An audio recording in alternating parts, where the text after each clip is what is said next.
There's one thing that I do with all of my accent reduction students and has shown great results. On this video, I'm going to share with you my secret weapon to mastering the American accent. Hey there, I'm Gabriel from GB Voice Academy, your accent reduction instructor to get you that much closer to mastering the American accent. I'm doing this content for you, so all I ask of you is just to click a button, subscribe, comment, like. Also check out my 5-star best-selling accent reduction course that has changed the lives of thousands of people. I left the link below. You'll see the reviews from people all over the world. I also have links to my other communication courses to sound that much more confident. Now, I'm sure many accent reduction instructors encourage you to read out loud and to read specifically children's stories. But what they don't tell you is the importance of what material you use. Your time is very valuable. You want to make sure you're picking the best material to end up with the best results. And what we choose to read is very important. I'm going to share with you an author that I use for my clients that I found over the years has resulted in a very effective way of practicing the fluidity, the flow, sounding intelligent. And if you're wondering who it is, I'll give you a clue. His picture is around my office somewhere. Can you guess who it is? That's right, Oscar Wilde. Now, before you turn off this video and say, well, great, I'll just read Oscar Wilde, you need to understand how to read his material and how to implement his stories into everyday practice to give you that much more of an elegant American accent. When you read his patterns, which I will explain later in this video, we're going to do a sample, so you need to stick around because just hearing me talk about Oscar Wilde is not going to help. We need to put it into practice, which is what we're going to do in this video, so stick with me, okay? The thing I love about Oscar Wilde, you could literally experience his stories with all 5 senses. You could taste, see, feel what he's saying. He describes everything so eloquently. And what I love about using Oscar Wilde material is that it forces us to slow down and smell the roses. Have you heard of that term before? You can't possibly read his material fast because you'll miss so much. What does this do? It in turn makes us forcibly slow down. Now you're probably wondering, what does that have to do with the American accent? Everything to do. And you're going to know exactly what I mean at the end of this video when we implement this style of reading into everyday conversation, and you'll be like, I get it now, so stick around. What is the greatest commonality between all of the greatest speakers in the world? What do they all have in common? They never rush. There's no reason for that. When you speak fast, number one, it doesn't give us the opportunity to really find and eloquently deliver these American sounds that I teach on this channel that you should be practicing with every day. So we don't have the luxury of speaking fast because we'll lose those American sounds. When you are forced to slow down and literally smell the roses, experience every one of his beautiful words, there's a reason why I have a picture of him here because I'm his biggest fan. When you take time to express those words, what does it do? It triggers emotion. And what is the quote that I have on the header of my YouTube channel? You can speak well if your tongue can deliver the message of your heart. By John Ford. One of my favorite quotes because Oscar Wilde does just that. When you take time to smell the roses, to read those beautiful words, you can't help but trigger emotion. And when you are speaking slower, more eloquently, feeling the emotion of each word, you're going to be a much better communicator, in turn giving you the time to drop those American sounds. Now, in order for this to work, we need to put it into practice. So why don't we take a look at one of my favorite stories? I remember watching this as a child and crying every time at the end. It was so beautiful. The Selfish Giant by, of course, Oscar Wilde. Now, as I read it, I want you to pay attention to how I eat each one of these words and how I allow the space to let it affect me emotionally. I mean, anybody could read it as is. Every afternoon as they were coming from school, the children used to go and play in the Giant's garden. There's so much information in there that we just can't throw away. Every afternoon.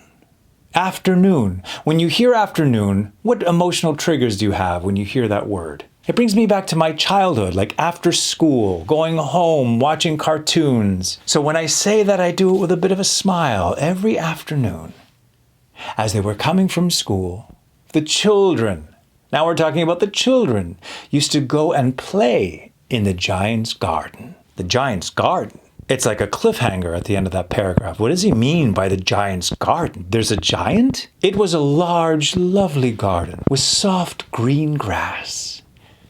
Now, look at the words that Oscar Wilde uses here.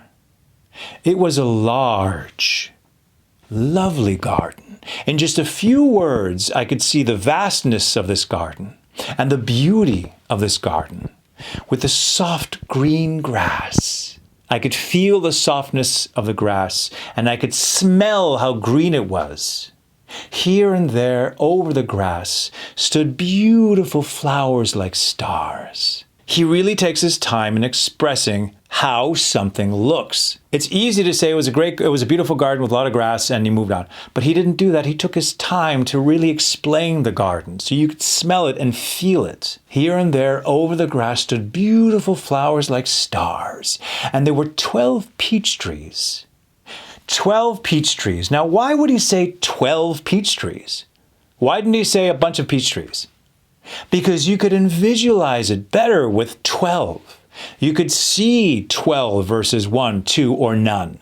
He's giving you specificity. He's really painting it all out for you as you're reading. That in the springtime broke out into delicate blossoms of pink and pearl. Not just any blossom, but delicate blossoms that were pink and pearl. When you hear the word pink and pearl, you can't help but visualize it, even taste it.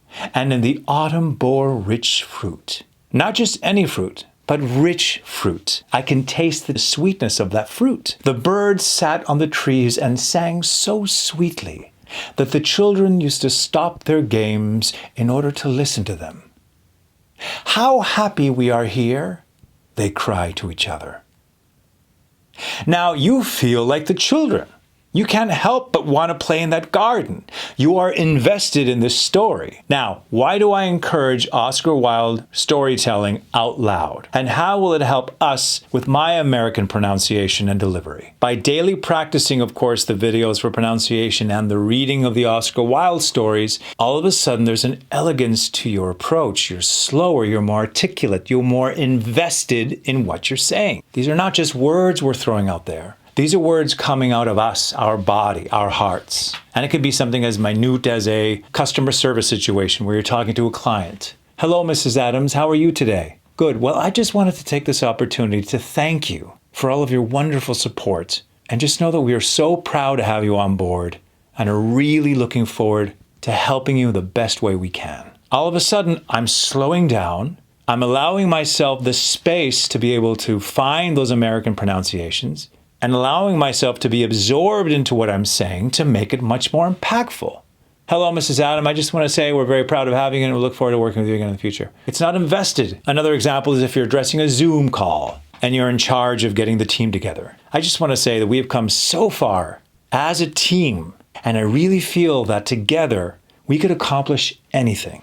Tim, your brilliance in research and development has really given us the edge. Tiffany, your customer service skills are unlike any other. You make everyone feel so welcome and at home. Thank you all so much for your effort, and I really look forward to what's ahead in the future. Really look forward. I'm invested in what I'm saying. Because remember, in most accents, we speak fast. My native tongue is Italian Spanish, and we speak very fast. I can't possibly implement that pattern when I'm speaking in an American accent. Hey guys, I want to thank you so much for coming by. We're going to have a good time. So listen, it's too much for people to process. Reading Oscar Wilde stories and other stories, but I like Oscar Wilde, will force you to slow down, space things out, and then when you miss that sound, thank you so much for taking the time. Thicken. We miss that pronunciation. How do we slow down? Thank you so much for thicken the time. Thicken the time. You see how off that sounds when I slow things down and mispronounce it? It's hard to miss. Even I missed it. Thank you so much for taking the time. If I were to mispronounce that, thank you so much for thicken the time. Automatically, your brain is able to say, wait a minute, we mispronounced that. We need to go back and remember what Gabriel said about that particular vowel. It's a wonderful way for us to be able to catch the mispronunciations immediately. Now, as you're doing it, you're not going to catch them all right away. You might say it incorrectly and then realize, oh, wait a minute, I missed it. But the fact that you know that you missed it is a good thing, because eventually, by continuously reading these stories slow and elegantly, you'll be able to fix it in your head before you say it, getting you that much closer to mastering the American accent.